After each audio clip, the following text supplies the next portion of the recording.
Good evening, everybody. Welcome to Cross Time College Football Show Season 2, Episode 1. Brandon Reeve, John the Birdsaw from Crossroads Sports, Dcot from the Game Time Network. Gentlemen, Season 2 is here. Thank you. I'm ready, man. I'm ready to roll. Yeah, JB, how are you? Ready to roll with this? Doing just fine, man. Y'all know I've been ready to roll since 9 o'clock this morning, man. You're damn lie. It wasn't 9 o'clock. It was more like 7 o'clock. Probably. You gotta get that West Coast football. Those, you know what I'm saying? Those late West Coast football notes in. You know what I'm saying? As we kind of prepping for today. But like now, man, doing real well. You know what I'm saying? Better than the city. You know what I'm saying? That you know what I'm saying, with the floods and whatnot. You know what I'm saying?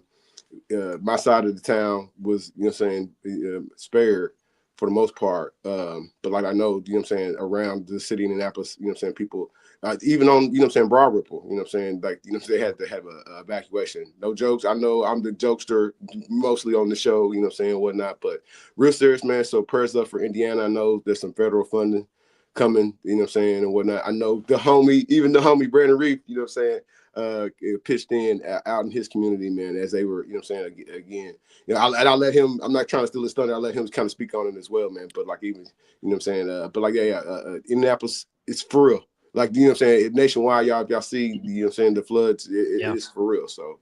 Yeah, there was a top news topic on ABC World News and NBC Nightly News, Indianapolis, and it hits harder when you're home, and man, just terrible flooding this past week here in Indy and, you know, Carmel, Noblesville area, but then down way when you look at east side of the state and up in Muncie and, you know, some of those places we know, Broad Ripple, a lot of businesses there. So yeah, man, just a lot of a lot of thoughts and prayers for people, man. This especially here in our own community, just terrible tragedies. So a few lives were lost, unfortunate, but so well.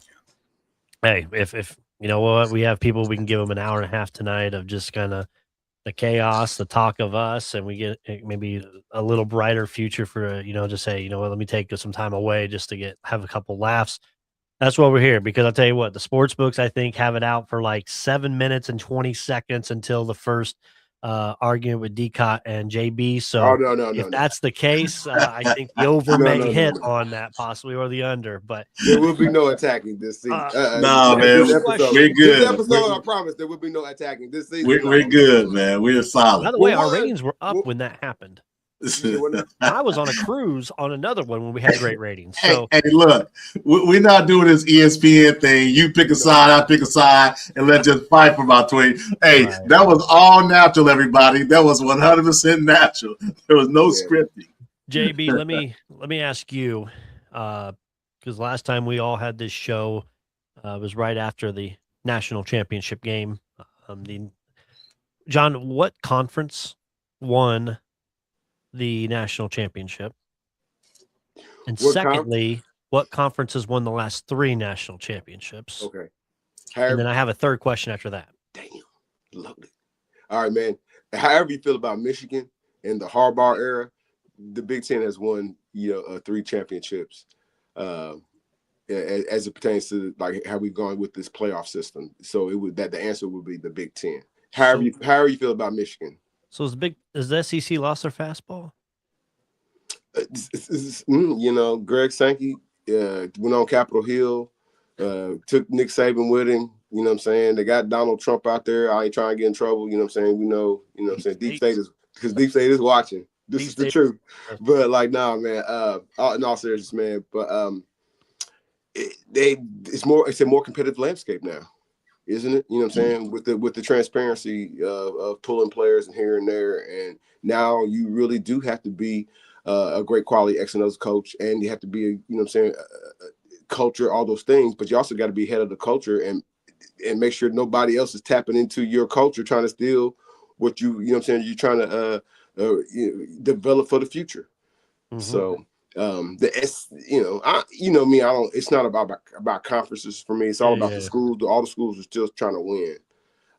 But yeah, if you look at it from that tape, the SEC is just a little lacking. Dcot? I humbly disagree, but I can't disagree with the fact that the last 3 champions came out of Big Ten. That's an absolute fact, 100%. They played better when it counted. There's a lot of people, in SEC country making excuses and oh, we would have done this, we would have done this, and we should have done this. No, man, you gotta take your ass whooping like a man. Just like I told my co-host on Game Time. If you lose, you go to the podium, say we lost to a better team, not because this guy missed the block or this happened. Big Ten's been better, and no better than Indiana this past season, taking all the lumps they took over years, and even then during the season when they were starting to play well, then all of a sudden became, oh well, they're an older team, and it became this and that. So I love the fact that it's becoming a more competitive landscape. And JB, we've talked about this. This is the beauty for college football. You've got talent from USC to Penn State to Georgia to Texas to BYU. We didn't have this 5 years ago. So I love it, and I think it's gonna be great for us as fans. So our show, this Sunday night show, it's gonna be the big winner. Mm-hmm. Because every week when we talk about, did you see it? What happened? So I'm looking forward to it. Yeah, absolutely. Gentlemen, I'll ask you, I guess, each, what was your biggest off-season topic / move that you're looking forward to seeing play out this coming season? Oh man, that's kind of loaded, Brandon. It starts a discussion, John. That's yeah, how topics work. Man, a lot of guys, pivoted and changed their availability. Went to programs. It was like, oh wow, it's kind of eye opening. I think Nebraska, correct me if I'm wrong, Nebraska stole somebody's quarterback, 4-star quarterback, made him pivot. But hell, they don't even know if he's gonna start yet. You know what I'm saying? So you got a 4-star guy that from high school that that you may pivot, but you don't even gonna start yet. Shit. There's I know we bag on SEC a whole lot. There's a kid, what's his name, Faison Brandon, quarterback, another 5-star freshman, Heupel system kind of fits in kind of quarterback. There's a whole lot of hopes and dreams kind of, with this kid, especially with Tennessee. There ain't been no sizzle with him. There ain't been no sizzle with Tennessee. Been a lot of hype, but no sizzle. No real like push, right? Outside of them getting ran over, didn't know it snowed in Indiana. That's the last time we kind of saw Tennessee. So, but like now, there's some good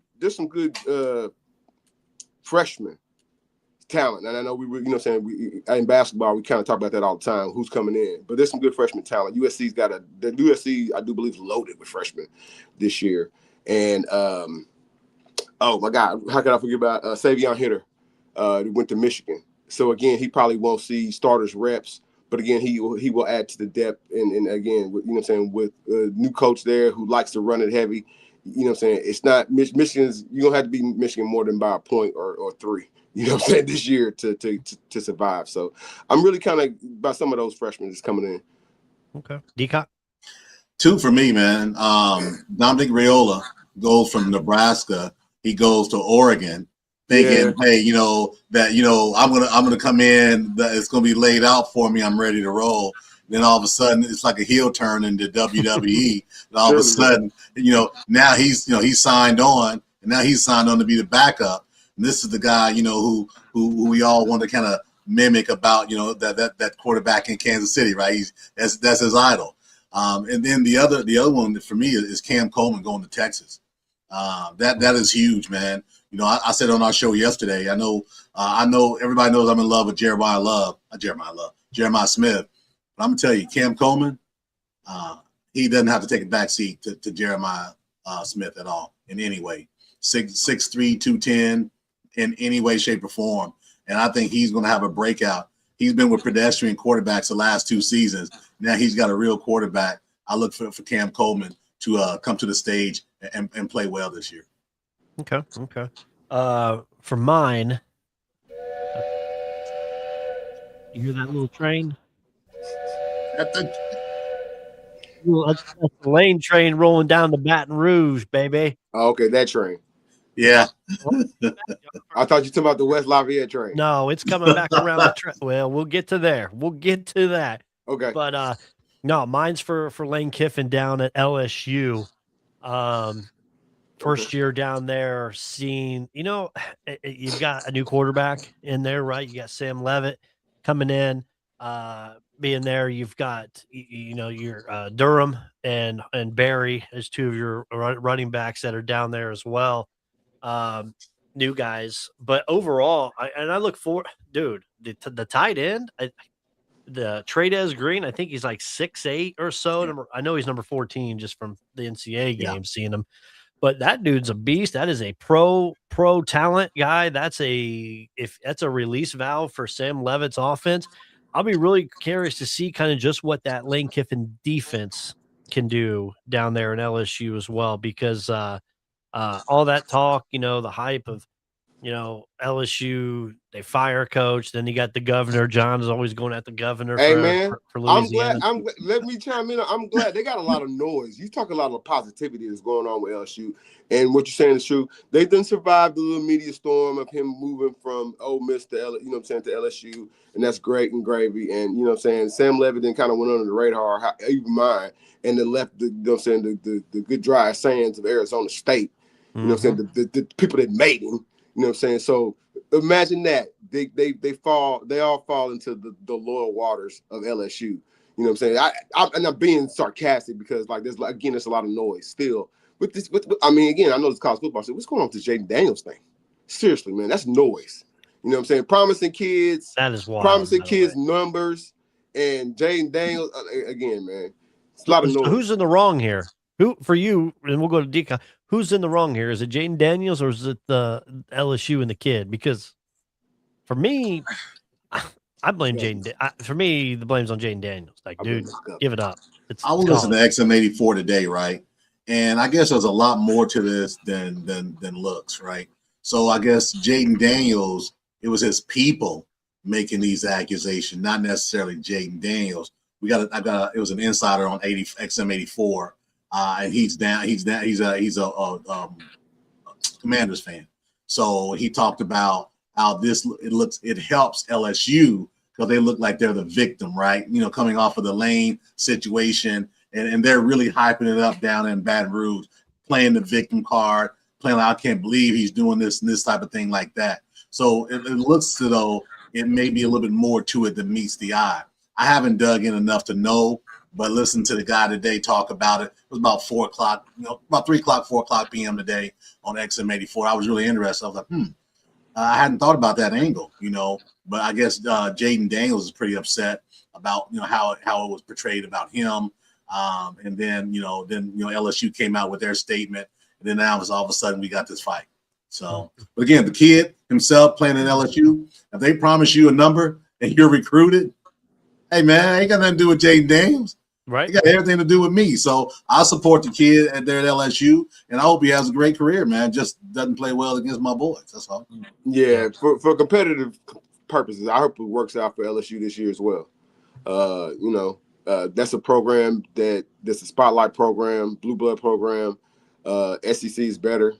When when them and Alabama are the top, and I would say Tennessee too, are top 3 dogs. And right last couple of years, that program hasn't been, especially with the Brian Kelly era, even with Jaden Daniels going to the, the Heisman, when he was there, it hasn't been, what they want. They want a championship. They want that Les Miles Crystal Trophy again. They want Nick Saban Crystal Trophy again. That's what they want again. I don't even, So, it's on the homie now. So, his again, I wish him well. I don't think there's another stop for Lane Kiffin at all.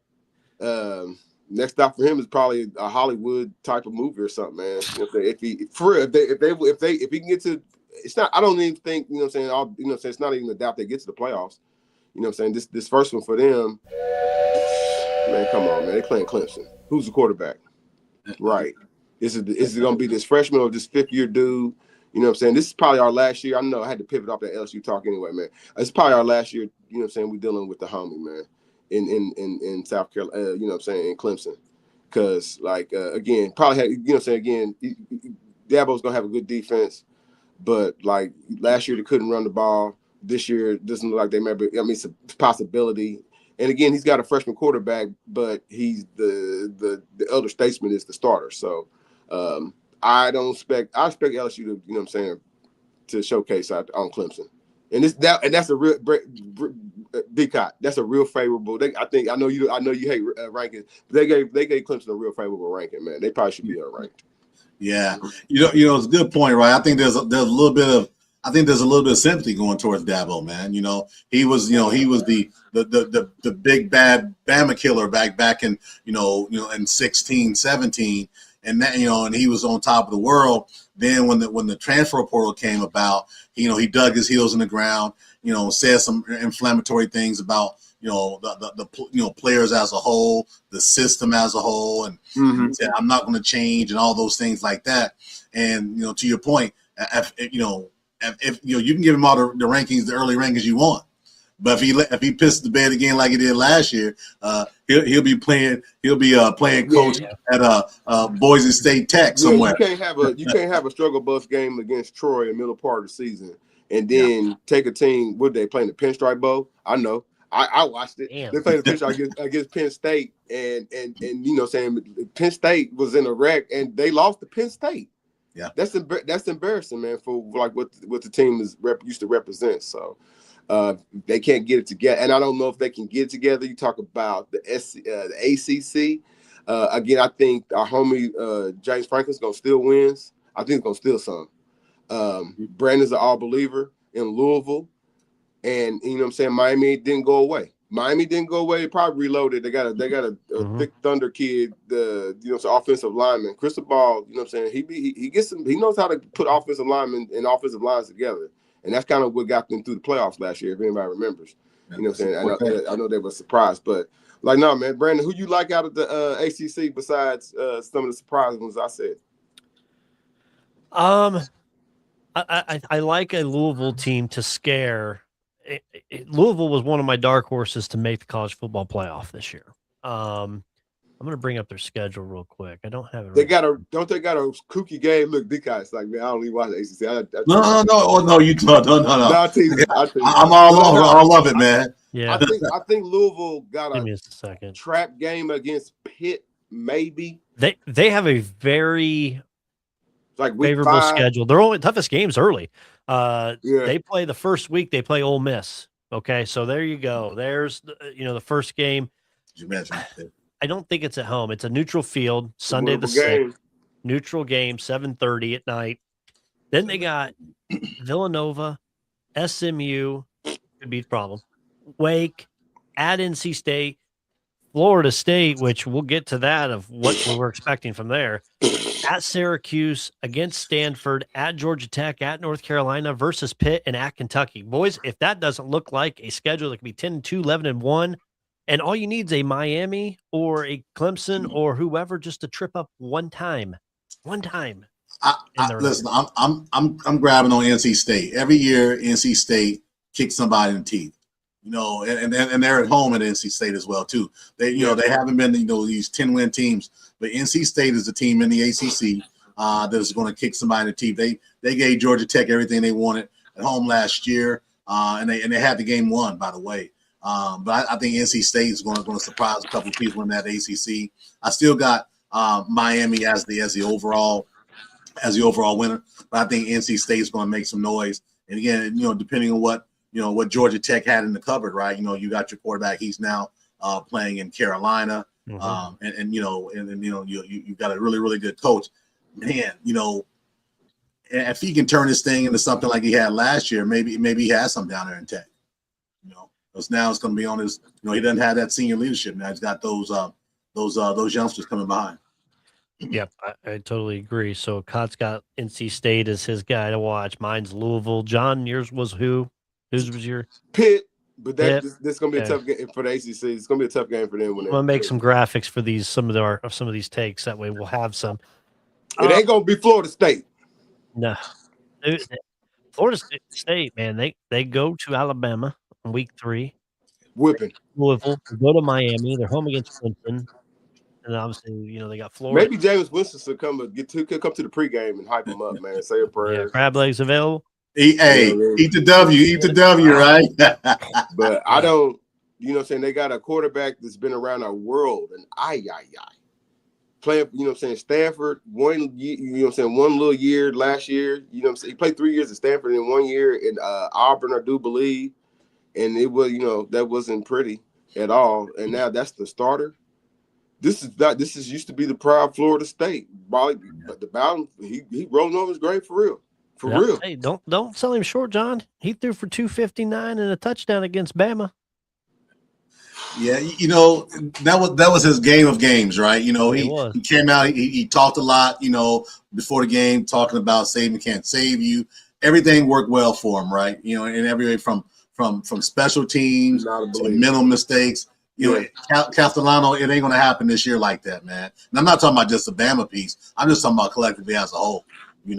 He begged for an additional year. He got it because he understood, where he was.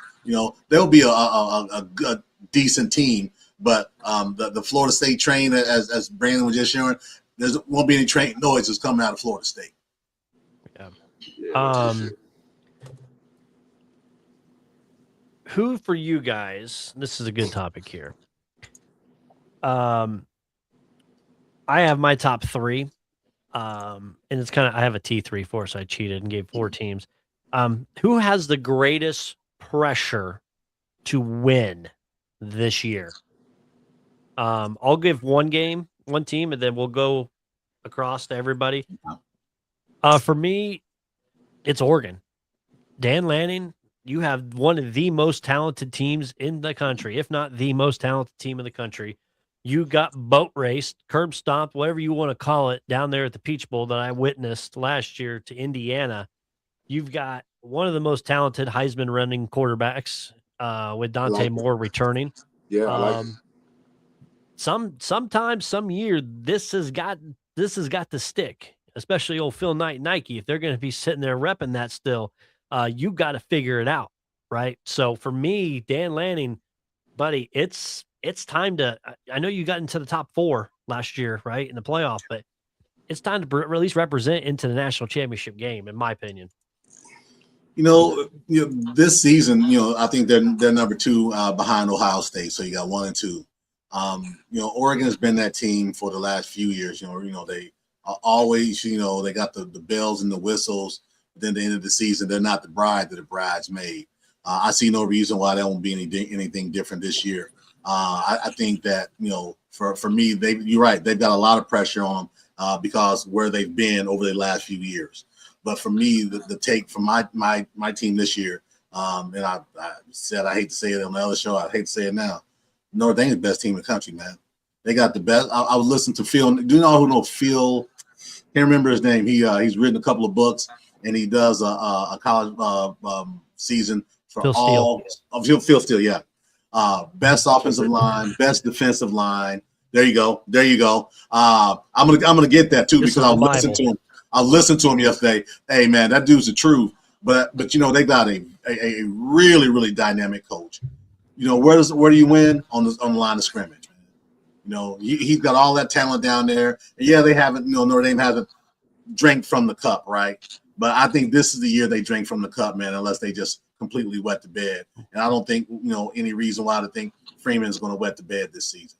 But I will say this: they win. NBA is going to become calling Mr. Freeman. NBA, the NFL be calling Mr. Freeman. I think he is absolutely NFL guy. Look, Brandon, he trying to tap into that Crossroads Sports energy, man. Hey, man, Notre Dame. No. I'm just being true. No, if he wins, man, like that bridge they got building up in Pittsburgh. You know what I'm saying? He'll be a part of it. You know what I'm saying? I had to make Brandon read. We trying to get him there. You know what I'm saying? I'm telling you, man. Yeah. Those are everybody that y'all said are great. No, for real. I kind of tap into some of that energy about Oregon too, man. Like Dan Lanning, man. You got a great quarterback. He returned. You know what I mean? You got recruits falling out your ears outside of, the USC. He got out recruited this year on the freshman tip because USC, it kind of returned to power in that regard. So, he should have a good veteran team. thought he might have had some changes up in his coaching staff. I could be not major changes, but you know what I'm saying, little whatnot. But still a lot of pressure there. A lot of pressure there for sure. A lot of pressure for Notre Dame for sure. If you ask me, man, I know you said pressure, man. I know who's gonna get fired, and that's the homie in Nebraska. If he don't get it done, there ain't no more 7 games. What means get it done? They got to win 9 games. Matt Rule got to win 9 games. Be happy at that point. Matt Rule, for what they pay for. Again, man, I don't necessarily think he has the best option at quarterback. He got, again, a guy with a lot of baggage, been around the world in III at quarterback. He improved. So he looked at his team analytically. Matt Rule, that's, again, I commend him on that. Last year, piss poor in run stop, piss poor in defense, piss poor. You know what I'm saying? That's on him. They went out in the portal. They went out and got some Mountain West kid, Mountain West Defensive Player of the Year. Hopefully that transitions for him. They went out. I think he's also got another top 200 freshman. Maybe he's a 4-star, 5-star. Again, maybe that works out for him. But again, like Dcot said, he moved off from Raiola, the noisemaker, but or maybe he wasn't committed anyway. You know what I'm saying? Now you see so much noise. You know what I'm saying? And professionalism out of him. But again, man, they can't turn in another 7 game and expect. This game is an extension. And I think it's biased like $15 million or whatever, but like what's money when, you know what I'm saying, we playing quarterbacks $15 million now. You know what I'm saying? So if Nebraska wants to get back to prominence and whatever, if they ain't moving from the Big 10 to the Big 12 no time soon, then you're gonna have to show improve, just like Michigan then went to the war chest and paid, you know what I'm saying, to keep it moving, just like Ohio State pays and keeps the beard, you know what I'm saying, in Maybelline all over his face. Nebraska needs to do the same thing. They may be at 7 wins, pushing 8 in a bowl game this year. Yeah, this ain't the year, John, especially with that schedule. There's not a lot of expectations. I know. Last year should have been the year. And again, they struggled against, you know what I'm saying, beating UCLA, struggled against beating Maryland, struggled, you know what I'm saying? Now, the hype train will be there because they'll be like 5-0 to start the season with that soft-ass cupcake schedule. You're right. You're exactly right. They need to get back to the Big 12. Go ahead, Dcot. I was going to say that. They got a fluffy schedule in the beginning. But here's the thing with Nebraska, man. Tom Osborne ain't walking through that door. At some point, Nebraska needs to say, listen, we need to sit.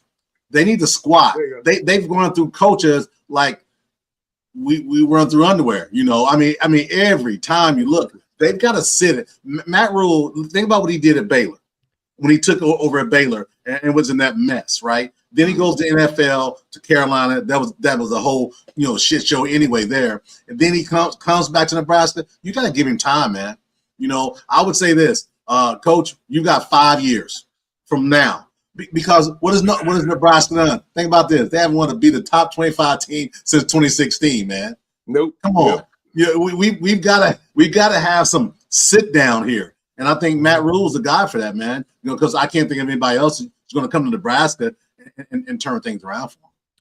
Yeah, I agree. They'll have that cupcake schedule. Deciding if they're going to have a 7th win or an 8th win will be that Iowa game, and then I think that's on the road, and then obviously the bowl game that they would be in. So last year they had them at home. They're going to start cushy 5-0. The media and everybody's going to be like, "Oh my God, Nebraska's back! They're back!" Well, guess what? They ain't back. Back to the bottom of the Big 10. All right, that's what it's being. It'll finish 2-6 over the second half of the season. They're back. There's your clip. Yes, Notre Dame was my third team that I had for greatest pressure for them to win it all this year. I've got it in general. Another one, my number 2 team to win it all. And then I have my number 4 team, but there's no pressure for them to win it all. It's more like get your ass in the playoffs and get within the top 6, top 4. That team is USC. Lincoln Riley and them, they've got to get themselves into that college football playoff, into that top 8. They have to. It is a guarantee that they have to get this, or else that hot seat will be fuming out there. I know, hey, sometimes that sun and that sand, it's a little much. So Lincoln Riley, USC, this has got to be the year, because if it's not, I don't want to see what's going to happen elsewhere.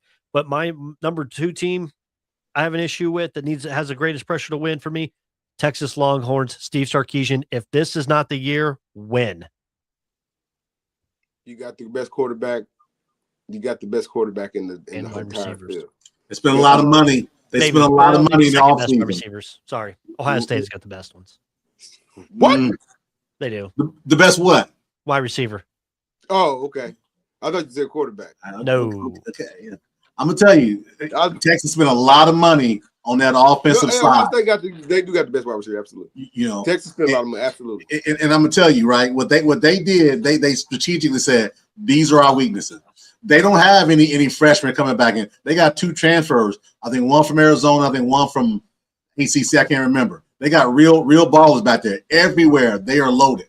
You know, and to your point, Brandon, if they don't win the SEC and get into the playoffs as a top seed, something's wrong. But I'm calling it here. I'm calling an ass kicking in Texas when Ohio State comes down to the play.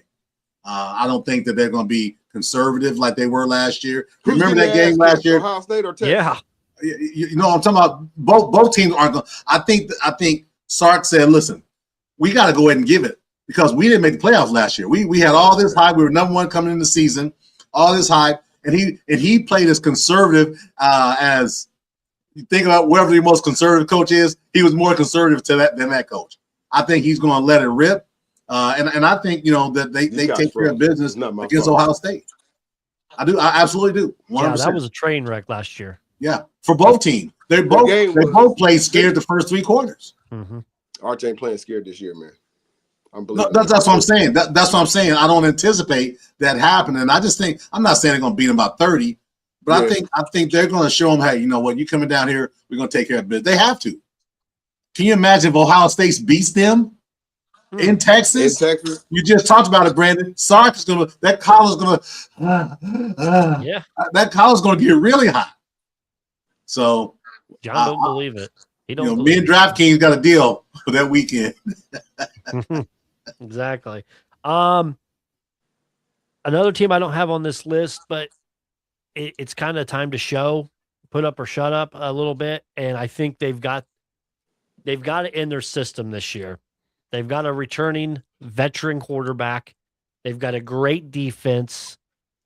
The schedule's a little tough, but it's Oklahoma. You got to be in that top 12. You got to be in that in college football playoff. And I know we're saying that about freaking 16 teams, right? You got to be in the college football playoff this year. But Oklahoma, Venables, you got to show it this year. We got to have something. Mateer at your quarterback, Heisman Trophy, probably running a quarterback, potentially in the top 5. Mm-hmm. That defense is always lethal out there in Oklahoma. I want to see this Boomer Schooner coming out there, dun, dun, dun, dun, dun, dun, dun, like we used to always hear it back in the day. Sam Bradford and them throwing touchdowns. Dcot having to listen to the Boomer Schooner 25 times every time it would go off, every first down. Yeah. Oklahoma, show me something. Yeah. Show us something. That defense. I don't question their toughness. Or their ability to show be toughness. They just didn't have the depth to navigate the SEC like you need to. As much as we can kind of poo-poo the bottom part of the SEC, they're still tough outs, right? So Oklahoma has to figure out a way to navigate some of those tough outs without getting, you know what I'm saying, the whole team, you know what I'm saying, in the med, you know what I'm saying, in the blue tent. So. And if they can do that, I thought, didn't they have you said a top 10 recruiting class this year? They do. I do believe, you know what I'm saying, how fast the important. So, like, this is what next year's number 6. So they went number 10, number 6 next year. Yeah, it's just interesting how fast they got those guys on campus first. Did they have them around doing bowl season? You know what I'm saying? USC started having guys, and Miami too. They started having, you know what I'm saying, those freshmen, or, you know what I'm saying, around the team doing bowl season. You know what I'm saying, having them around the team as early as possible, get them acclimated to the program, get them into the weight room if you can. You know what I'm saying? So to see how things kind of go for them. So that's kind of key for me when you talk about with that team. So, Kyle, let me ask you, why there's a lot of, actually, both of you, why is there so much everywhere I'm seeing it? Why is there so much hype on Florida Gators this year? I know Summerall's first year in, but god dang, there was way too much hype I'm feeling for Florida. I think because it's Florida, maybe, and it's it's that time. Listen, they've had their struggles very similar to Florida State, right?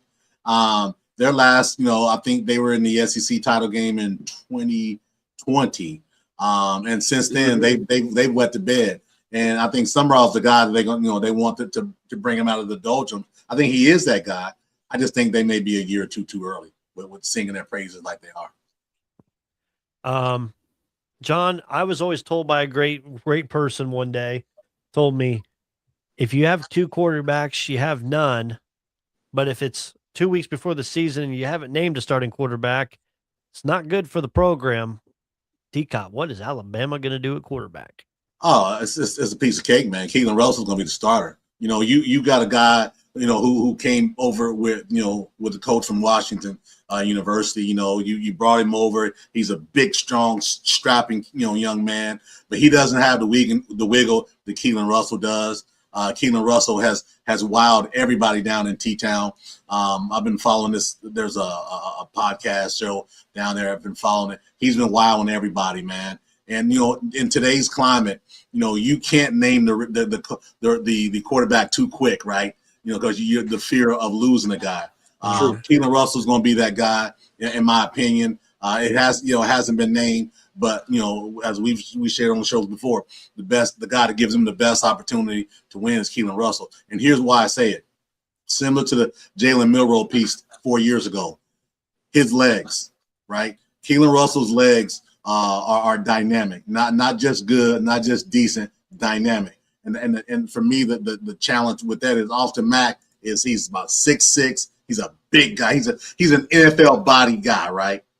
He doesn't have that wiggle. And that offensive line, while it'll be better than last year, has a lot of question marks. And you need a guy with some wiggle. That's why Daniel Hill is going to be their starting running back. It's going to be really good this season for them. Daniel Hill is going to be their starting running back this season down there in T-Town. Oh, there you go. John, Crossroads Sports last week, the Bama faithful must have been listening, because I had some of them chirping when I said, and I'll repeat it from last week's show, I need somebody in Tuscaloosa, this great program, this prestigious university athletic department. It is a prominent football program, and it is a disgrace when your recruiting class for next year, is ranked 32nd, and you got Minnesota Golden Gophers ahead of you at 31. What are we doing in T-Town?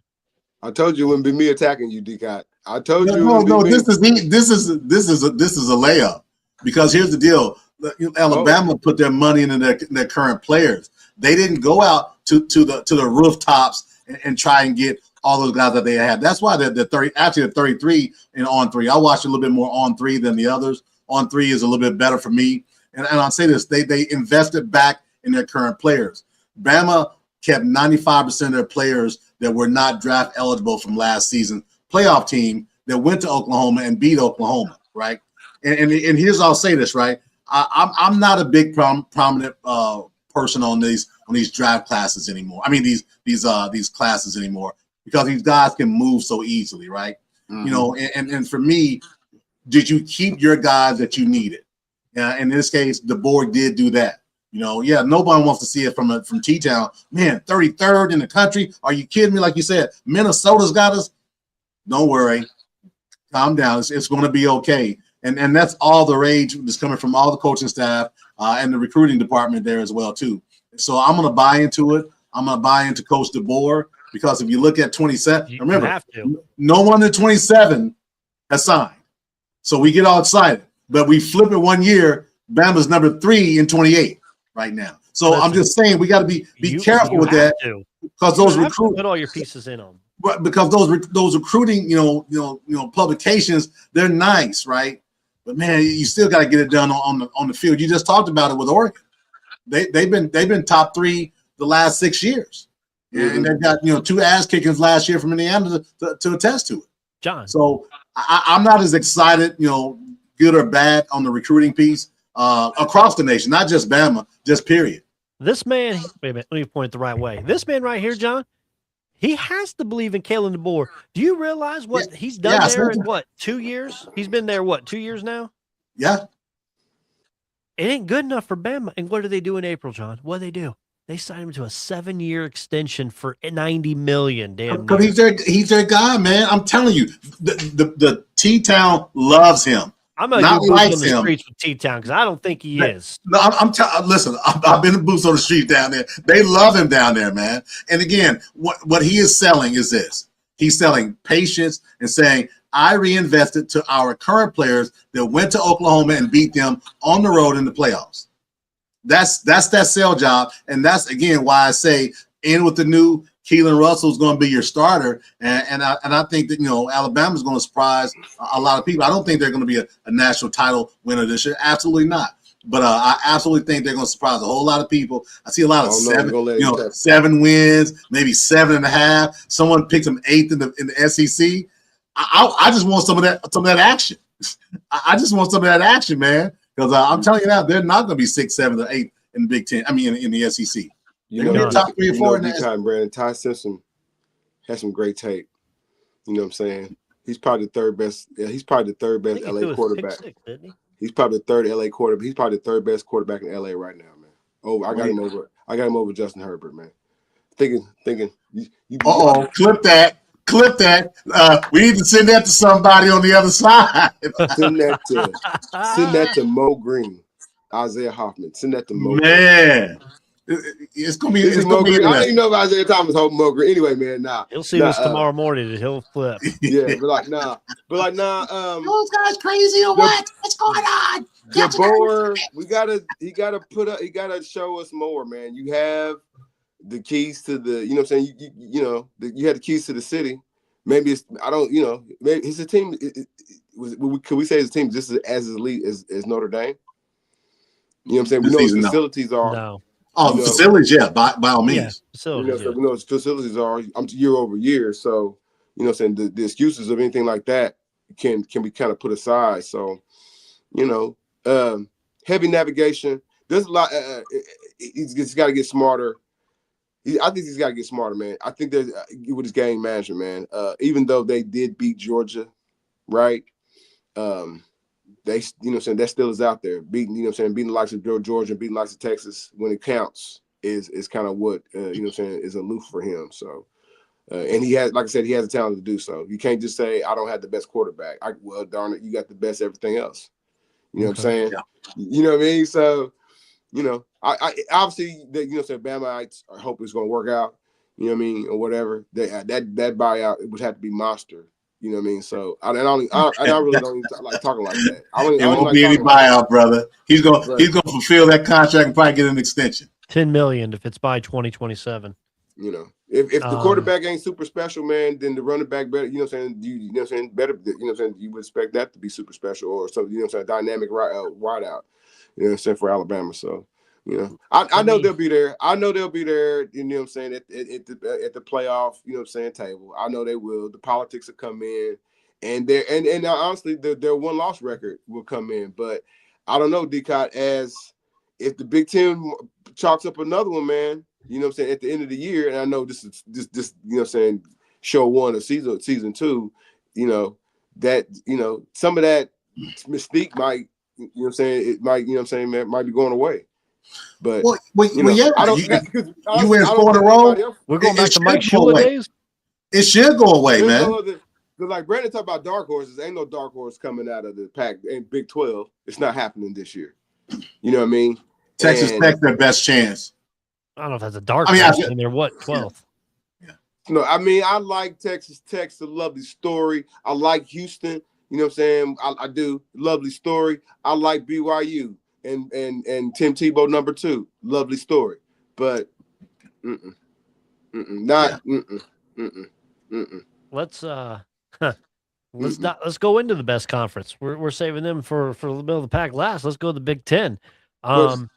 Before we talk team wise, did you guys see the news that came out today with Ryan Day, the beard? He got a different color shoe polish he does on his beard. John, Ryan Day, and this is where it's in his head, John. Ryan Day and Ohio State. Ryan State announced that they're going to move Senior Day to week 1. That way, there's no distraction versus Michigan. Yeah. So they're going to put it towards Texas on Senior Day instead of Michigan. Okay. I don't even know, man. Does he really got to worry about Michigan just yet, man? This dude, the dude that got Whittingham that came up here talking about rivalries ain't important. He said that, and I kind of lost my mind. I said, man, do you know where you at, friend? I get laying the groundwork for something. You ain't in BYU versus Utah no more. That rivalry, or you in the it does count. Somebody got to win it. You better win that game if you Michigan or if you Ohio State. You better win that game. So it's just mind games. The beard is, hey man, you got to respect the beard. You know what I'm saying? Especially man, somebody that is navigating from damn near from year to year. Sometimes you think a hot seat situation because he got a $60 million war chest. I don't even know if give me the worst. I don't even know if the Arizona Cardinals got a $60 million war chest. I mean that disrespectfully, and I know they do, but I don't even know if they got a $6 million war chest. But you see what I'm saying, man? So he has to navigate. Well, dude, he can't like Ohio State can never go win 8 games. He'd be fired. I'm talking about 2. If he went 2 years back to back and won 8 games, he'd be fired.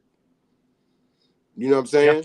Yeah. So this is just mind games. This is just mind games for his teams and the kids. This is his mind games for potentially for Michigan, because I mean that we all know that's going to be a super big game. So it's just mind games. The beard is good. For me, I guess it's a little different. You got all that talent. You got your war chest. What you playing mind game for? I mean, it just seems a little. It seems a little over the top for me. Say it, right? And a little sophomore for me, right? You know, you took an ass whooping last year by the Hoosiers, right? You know, and everybody's got an excuse. Well, they had old players. They got this. You had top to bottom. You know, 4 and 5 stars across the board. You got top quarterback Julian Sayin, the best receiver ever created in mankind. When you go to the NFL draft, it's like and you right. So that means this: the talent is there. Yeah. It's sort of like a Tom Crean thing. Yeah, it's sort of like a Tom Crean thing, right? All this damn talent, which all right now. So I want to see Ohio State in that final game, because if not, to your point, JB, that shoe polish beard is going to start rubbing off a little bit. Dang. Well, I mean, he's got to be a little mind tricked a little bit. I mean, he got beat by his rival who was pulling tricks with the event staff. Yeah. On the coaching staff. Never lie, never cheat, never steal. Just sleep with a girl and then go after with a butter knife, apparently. How do you feel about Michigan? Allegedly. How do you feel about Michigan? It's for you, Jim. He's a Michigan man. Right?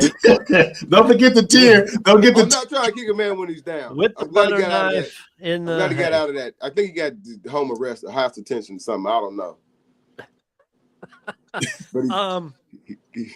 We talked Michigan. We talked Ohio State. I think we have to give some respect and talk about the defending national champion Indiana Hoosiers. The rich keep getting richer, John. They bring back 2 more D-line guys, defensive guys. So now they've brought back 125% of their defensive line from last year. You got Sig. Yeah, Jay, he's got it in the background there. There's Sig right there holding the trophy. This is the portion of the show where Dcot goes from an Alabama fan to a Hoosier fan. So no, just respect, man. Just respect. But no, IU, John, they are defending champs. Josh Hoover coming over from TCU now at quarterback. In my rankings I put out, and nobody really complained about them, I still have IU in the top 5. To be honest, sometimes part of me say, hey, you should be number 1 until you get beat, right? Because polls and shit don't matter like that early in the season. But I have my thought process. I don't think IU is going to sneak up on anybody this year. Correct. I think they've got themselves set up for another college football playoff run based off that schedule. I think so too. I totally agree. You mentioned Josh Hoover. That's crumbs off Sonny Dykes' table. Can he sling it? Yeah, he can. Wilson Eddie get the push that Sonny Dykes didn't. If he don't, then there'll be somebody else. You know what I'm saying, for sure. But I don't foresee that happening. I think Hoover's trying to get to the next level. That's why he moved up to Indiana to be playing more pointing games and trying to get to the playoffs. So, you like what you know what I'm saying? Even with the transfer kid, the transfer from wideout, the transfer from Michigan State down here. You like that? That's a Midwestern move. Me personally, I don't necessarily like guys that go from they got their travel bags and they played in the ACC, they played in the SEC, and now they playing in the Big Ten. You know what I'm saying? I don't like. You still have. You know what I'm saying? You coming to Indiana, it's you know what I'm saying, or whatever program. You're playing for that community now, and like whatever those rivalries inherited, like you become a part of that. If you're from, you know what I'm saying, but whatever, Arizona, the Michigan and Ohio State, the rivalry don't necessarily mean nothing to you if you really didn't want to go to one of those programs. You see me? But if you from one of those states and if you from Michigan and went to go to Michigan, that game now becomes, you know what I'm saying, World War III. You know what I mean? So, man. I just, the rivalries. That's what I don't know. That's where do you feel they have a shot to go back to back? Let me ask you that. I said it on our show, man. You know what I'm saying, I think they take a step back this year. You know what I'm saying, and they get to the playoffs. Maybe are still in Big Ten title contention, but I think they take a step back. You know what I'm saying? They're not going in, you know what I'm saying, kicking everybody's ass this year. It's not going to be a steamroll this year. Dcot? Well, for me, they're going to start off, probably 5-0 with 6. So they got a soft belly in the beginning. The 3 of their last 4 against Michigan, USC, and Ohio State, right?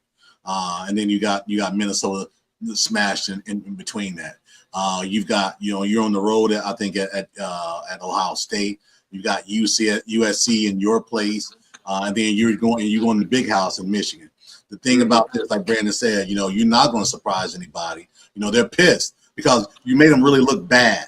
And not only did Sig make them look bad, he told them he's going to make them look bad and then made them look bad.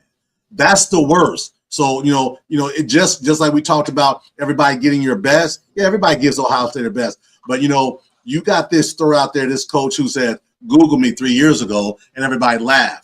Now all of a sudden they don't want to laugh. They want to say, well, but it was because. No one worried about that 27-year-old kicker last year. No one, not once said anything about the punter for Indiana being 27 years old, right? Until they kick the snot out of Ohio State, thump Oregon, and go in and take care of big bad Miami Hurricanes. That's I think is the issue for them. But again, I think they start off with a soft belly, but I do think they're going to be a playoff team.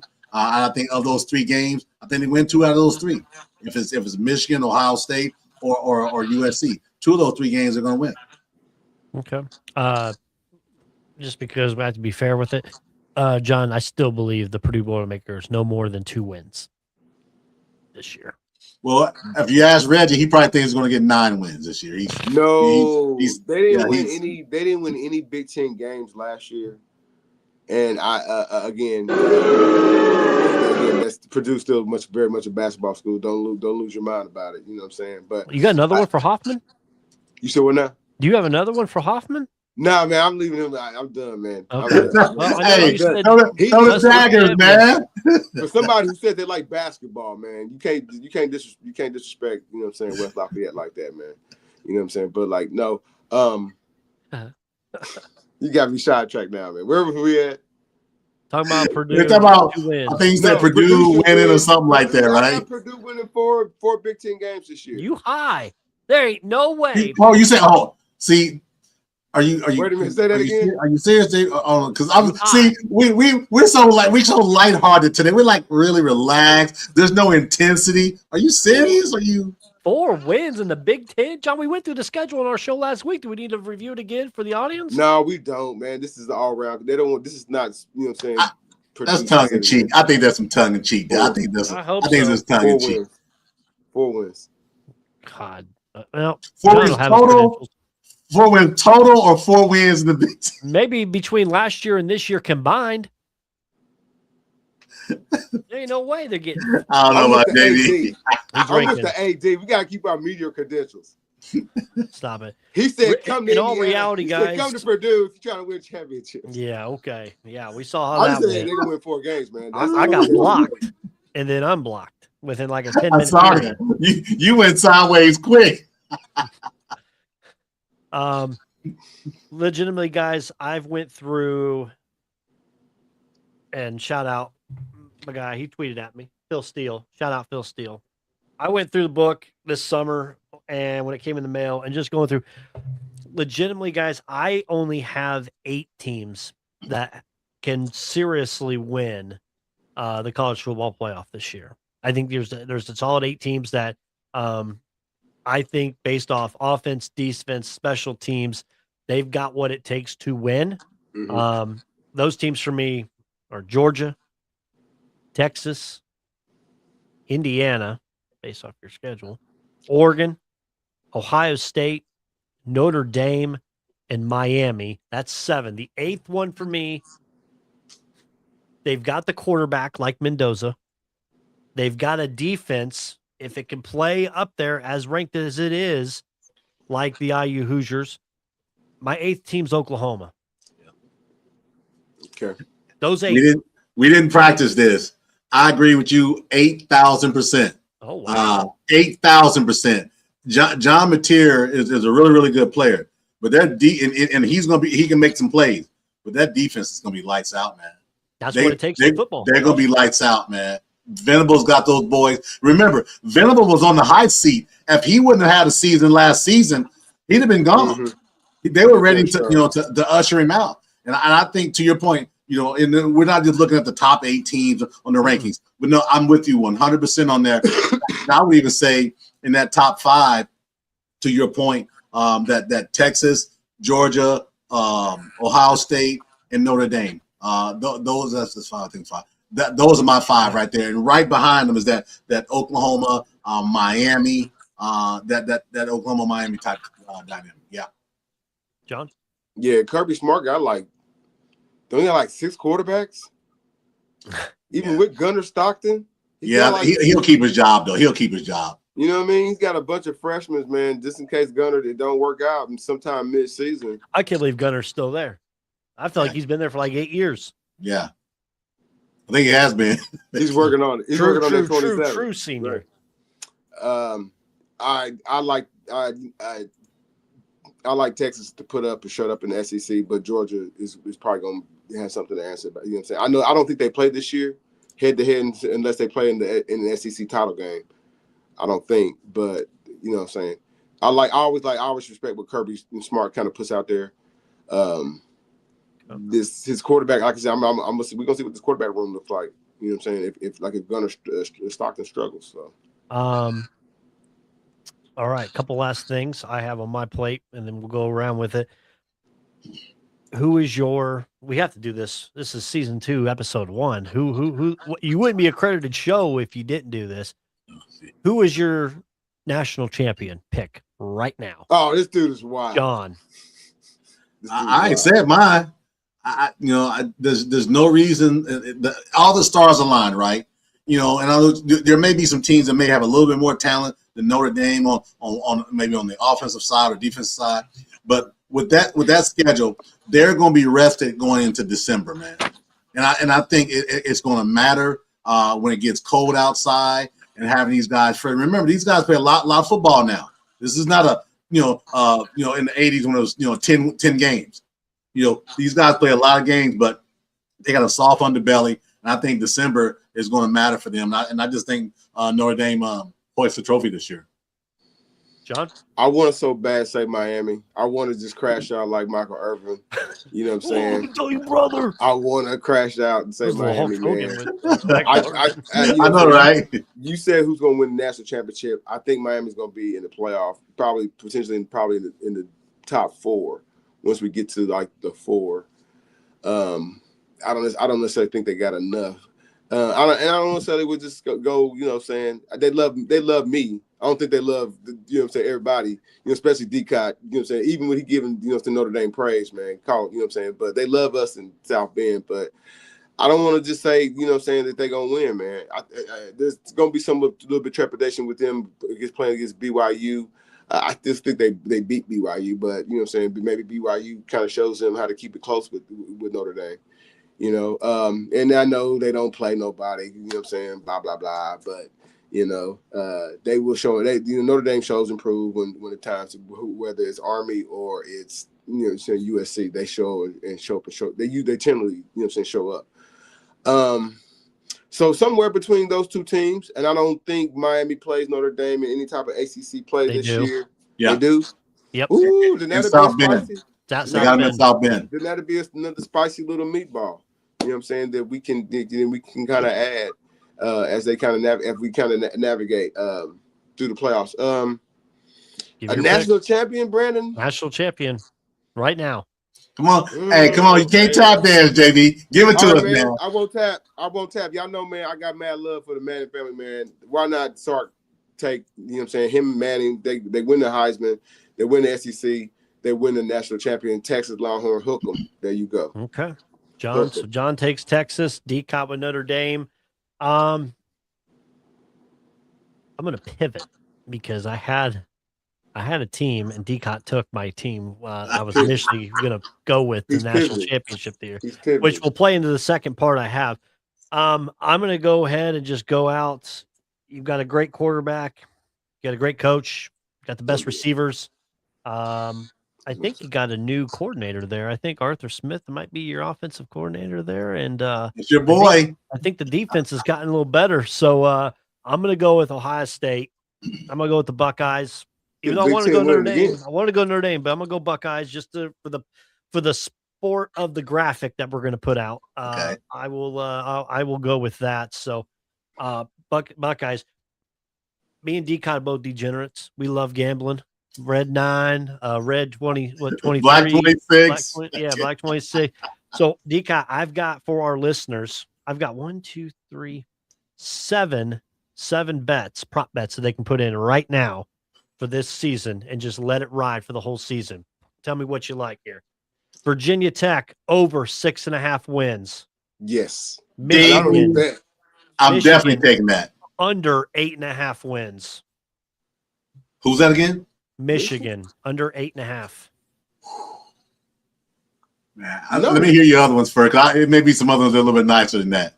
Boise State to the college football playoff. No. Group of 5. Oh yeah, they're the best group of 5 out there. Oh, okay, you're right. That's right, because you got to have somebody, right? Got to have somebody. So, yeah. Oklahoma State over 5.5 wins. I think they have 8 wins. They are most improved with this new coach from North Texas. They brought the quarterback there, who's the number 1 passing quarterback in the country. I love what Oklahoma State's doing. They're over 5.5 wins. Yeah, take it. That's easy. I think they at least. I would take that over on that. Yeah. Rutgers under 5.5 wins. Absolutely. Yeah. You look at the Florida schedule. State under 6.5 wins. I would take that as well. Too. And Notre Dame to win the college football playoff. That was my. What's the odds on that Notre Dame? Plus 600, second best. Them and Ohio State are tied at plus 600. Texas is plus 750, second. If you want to put Oklahoma, as we talked about, as a dark horse, right, with the quarterback, the coach, the defense, you can get a snazzy one right now at plus 3,000. You got to, right? When you're talking DraftKings, you got to do something like that. Sort of like, the beginning of last season with taking the Spurs, right? They were plus 4,500. You got to find somebody in that 1,000 range, that plus 1,000 range. And in this case, there's no shame in taking Oklahoma at plus a couple thousand, man. With you got a veteran quarterback, you got a top 5 defense, and you've got teams coming to your home this year. Your challenges are coming to your home. So I'm definitely gonna take some of that as well too.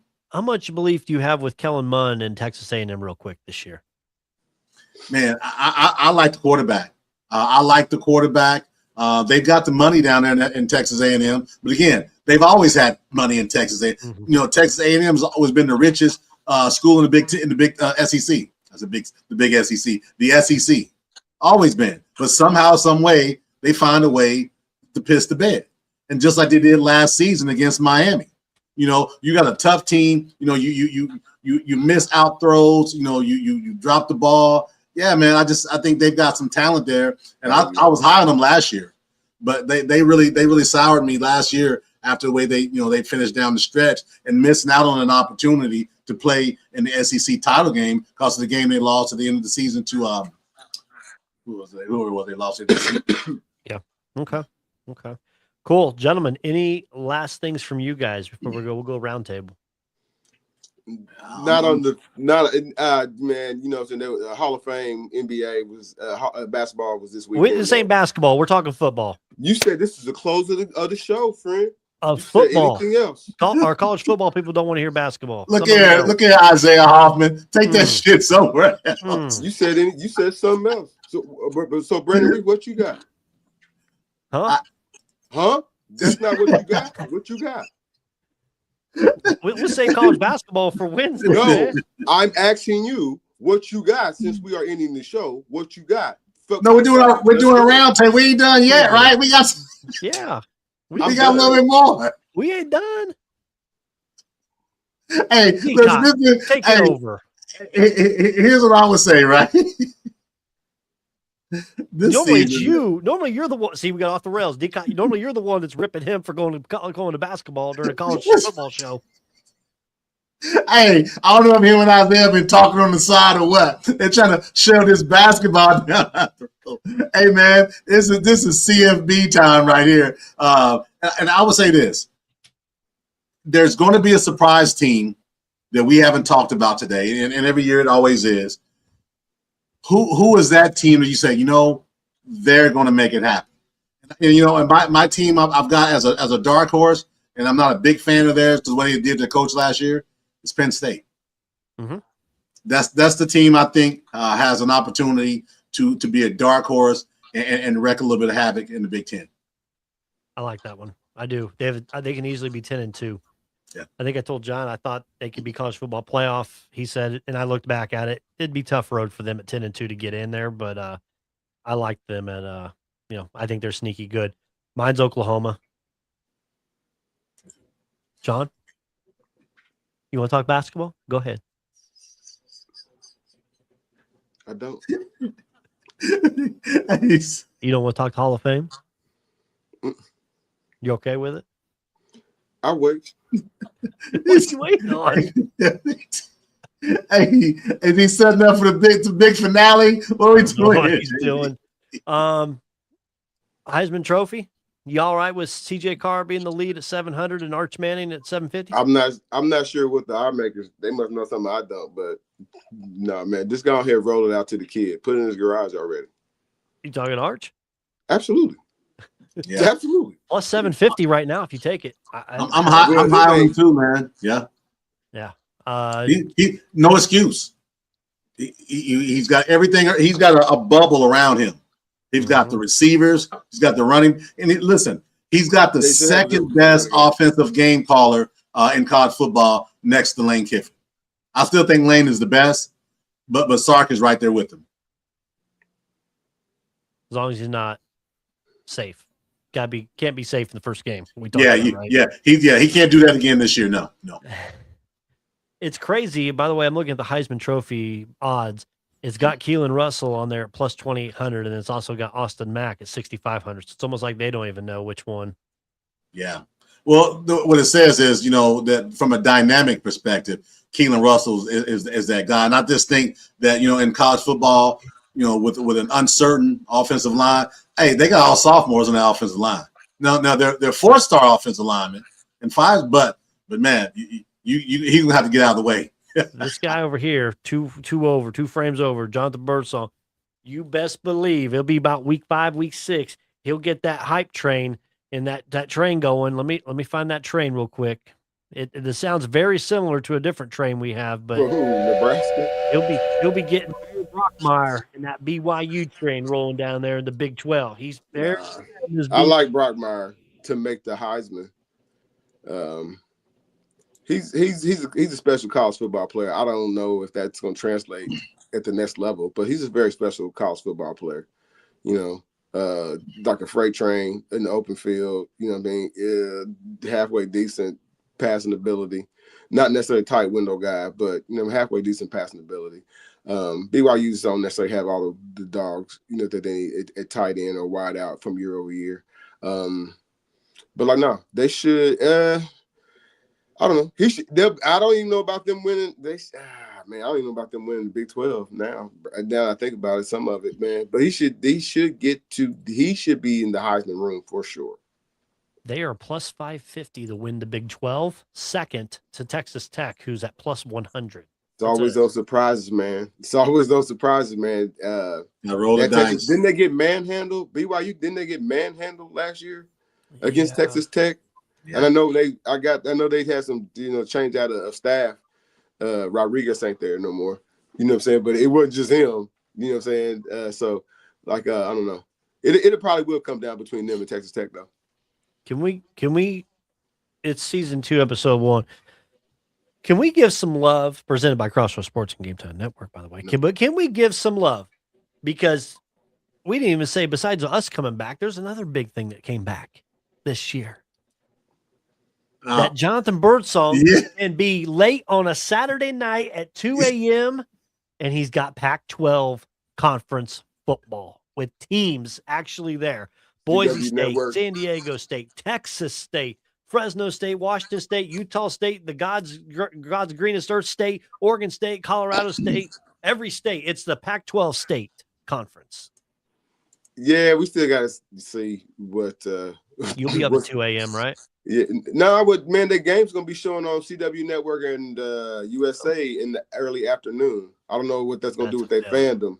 That means you got a 9 o'clock game in the morning out there on West Coast time. You know what I'm saying? 12 o'clock here. So I don't know what that's going to do to their fandom, but that's kind of what's being reported. I may switch to the WAC. The WAC is back. I don't know if they have there's some of the commissioners. I can't remember his name. Commissioner from or AD from Texas Tech. Texas State. Some of those teams feel with the new TV deal that they're not underneath the the fingerprint of ESPN or some of the other networks. And they'll get a fair shake of gaining national fandom for their brand. For me, with that being said, they still got to find, the teams from the Pac still got to, when they venture outside the Pac, they got to beat somebody. And that's how you get, your brand up, your respect back up. And then at some point, if this new media deal does go great for them, then maybe one of the California teams kind of comes back, because it doesn't necessarily make sense for Stanford and California to be playing in ACC. You know what I'm saying? So, we'll just say there's some, there's some bright, spots for the Pac-12. So we'll see what happens with them. Okay, we got week 0 coming up, guys, in 13 days. Week 0. Can't wait. Saturday the 29th. You've got 8 games. North Carolina versus TCU over in Ireland, San Jose State versus USC, NC State, Virginia. Let's start the conference season immediately. My God. Jacksonville State, North Dakota State, Sacramento State, newly into the MAC conference, Sac State, taking on Eastern Michigan, Hawaii at Stanford at 7 p.m., New Mexico State at Florida State on the CW network. And then Memphis at UNLV on Fox at 10 p.m. and Las Vegas. That'll probably be the key one I'll be watching there, Memphis at UNLV. It's going to be nice. We talked about on the show November 7th, right? The weekend of reckoning.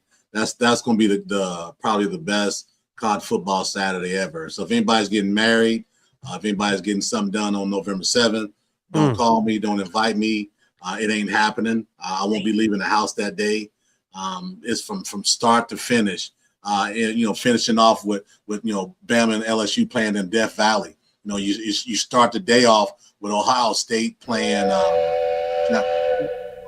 Ohio State, it escapes me. They got an early game. I think they got a 12 o'clock game, and it ends at Oregon. 9.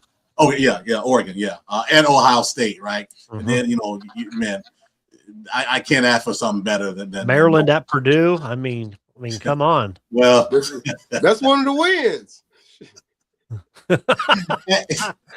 Yeah, you got Arkansas, Auburn, Oklahoma, Florida, Bama, LSU, Georgia, Ole Miss. Rematch from last year's playoff game. The Holy War, BYU and Utah. Yeah. The Mormons, John. That Ohio State. How you women, folks? who's Indiana State? Who's Indiana guy? Indiana State, they play? Miami and Notre Dame play that evening? In South Bend, that evening. Yeah. Those be the two late, yeah. I think the Hoosiers have the week off. They're going to sit back and watch too, like us, Right, exactly, yeah, interesting. Hey, I did want to ask you all of the college football rule changes, right? Have you all talked about that on the show? I haven't caught everything. No, the one big one's the targeting. The targeting is the big one, right? So the Miami cornerback from last year would have been able to play the whole game in the national title game. So if you have one targeting penalty in the second half, you don't have to sit out the first half of the next game. Now, if you hit your second, all rules play just like it is last year. But what I found was there's been no 3-time offender for targeting. So they're trying to be a little bit more flexible, giving guys a little bit more leeway with their play, which I like, because I've never liked guys having to sit out half of the next game for a penalty they had in the prior game. Never liked that at all. So I like that for sure. 100%, I agree. Yeah. John? That's news to me, man. You know me. I like rough play. Targeting is kooky, but so subjective. So subjective, man. Yeah. So subjective. Yeah, it is. And then I think I saw something. The pass interference now was going to offensively is going to down to 10 yards instead of 15. Yeah, 10 yards across the board. I'm okay with that. I wish it would have been both sides of the ball, right? Because a lot of these guys, they'll throw the ball up, looking for that penalty. There's a lot of punishment for that. I'd rather be 10 yards across the board, personally. Offense. Really? I'm glad Ndamukong Suh don't play now. My Lord, he never would have got out there on the field. True. Very Personal true. fouls are still the same. They're still handled the same way. But yeah, again, you got these guys throwing the ball up, trying to get a penalty. Guys are flopping a little bit more. I'd rather don't reward them so much for that, right? So I would have thought taking 5 yards off of the defensive, because think about this, man, you can't do nothing on defense as it is now anyway. So yeah, that's that. Ian, it's one step. So maybe we'll see what happens next season. We'll see. Cool. Dcot, anything you want to plug for your Game Time Network show or lineup? You got a huge lineup. Yeah, we got some stuff going on. I had a great talk last week with Mark Monteith. I know it's basketball. I want to offend anybody, but if anybody is an Indiana sports fan, and I'm talking football, basketball, whatever, if you don't tap into Mark Monteith, there's something wrong with you. I'm so much smarter after every time he and I talk. That guy is a absolute thesaurus for Indiana sports, basketball, football, racing, hockey, whatever you want. He is your plug, 100%. Awesome. Yeah, I can't wait to check that out. What, part 4 we got now? Yeah, part 4. Yeah, check them out. Game Time Network, their YouTube channel. It'll be linked to here. This show as well will be linked with Game Time Network. I know, Dcot, I meant to say something to you ahead of time where you can set it up to where you stream and it automatically goes to your feed. So I didn't know if that was there, but if not, just put the link and post it. But absolutely, no, really, really great things for you guys are doing over there with your interviews and your banter. I always have to tune in a little bit for a little bias and a little truth. Hey, you don't know what to expect, dude. He's serious about this 13 and 4 thing. This isn't. He believes it. Now, granted, he's the only person in the country that believes it, but he believes it, man. He really believes it. You got to stick to something, right? I guess, and this is what he'll stick to. So. Yeah, for sure. Awesome, John. Anything? Nah, besides our show, that we got to do on Wednesday, man. Everybody's always tapping to us, whether it be on Threads, Instagram, Facebook, Crossroads Sports. Check out the story. It's a basketball world. Basketball don't ever end for me. Anyway, matter of fact, I got a little plot. I got a little plan for Hoffman, man. We might have to do. Well, spoiler alert. We'll do. I will tell people later. I'll tell y'all off air. But nah, man.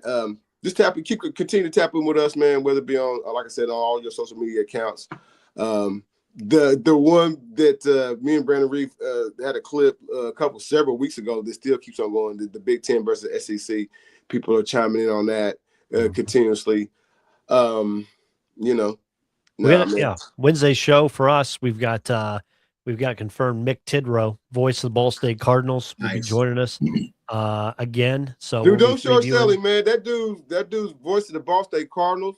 Yeah, he drives back down here or flies back there. I don't know how we gonna ask him on the show. You know what I'm saying? You know what I'm saying? But he flies back down here to do fever games. Yep.